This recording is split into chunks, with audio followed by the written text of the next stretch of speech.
Hello दोस्तों, हमारी आज की कहानी है लालच का फल। एक गांव में एक गरीब किसान रहता था। उसके साथ उसकी पत्नी भी रहती थी।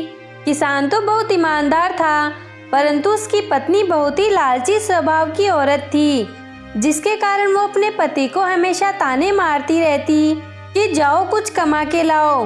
वो किसान रोज रोज अपनी पत्नी के तानों से बहुत ही परेशान हो गया था। वह दिन भर अपने खेतों में मेहनत करता था, फिर भी उसकी पत्नी सोचती थी कि हम एक झटके में अमीर हो जाए, मुझे सारी दुनिया की खुशी मिल जाए।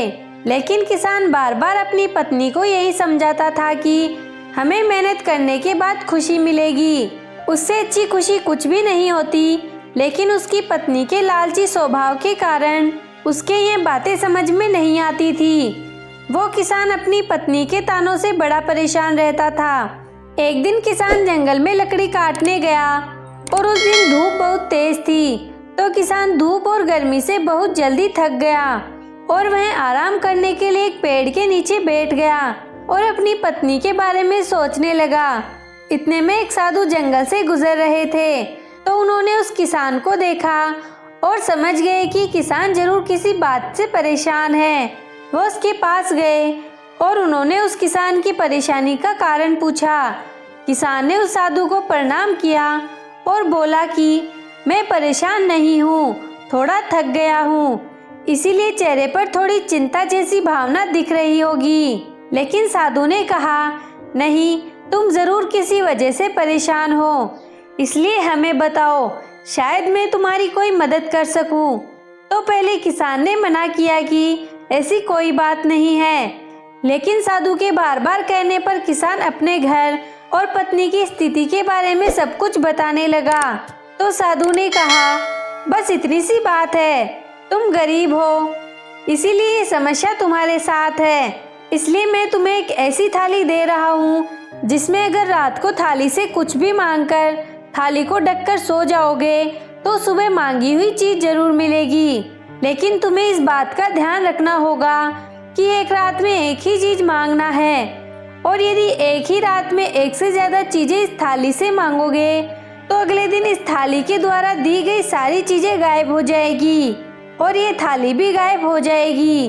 साधु की बात सुनकर किसान बहुत खुश हुआ और मन ही मन सोचने लगा कि सब चीजें धीरे धीरे बदल जाएंगी, हम गरीब से अमीर हो जाएंगे और हमारी पत्नी भी खुश रहेगी।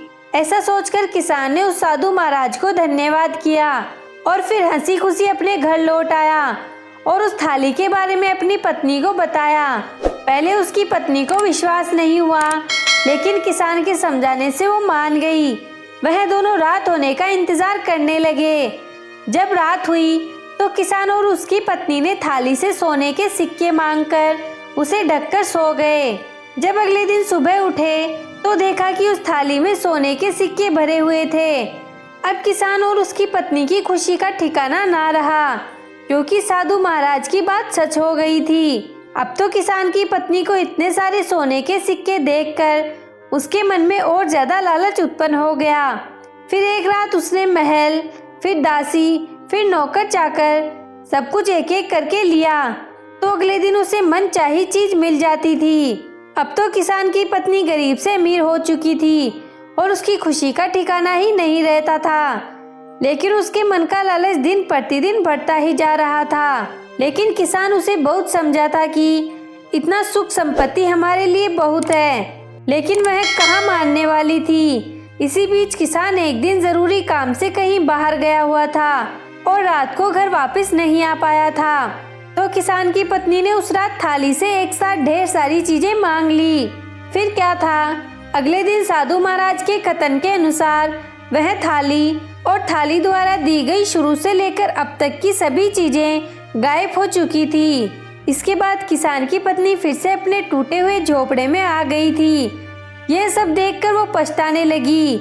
इतने में किसान भी आ गया और यह सब देखकर उसे समझने में जरा भी देर नहीं लगी और अपनी पत्नी को खूब बोला और कहा, और करो लालच। लेकिन अब सिर्फ पछताने के सिवा कुछ नहीं बचा था, क्योंकि जैसा कहा भी गया है कि लालच बुरी बला होती है।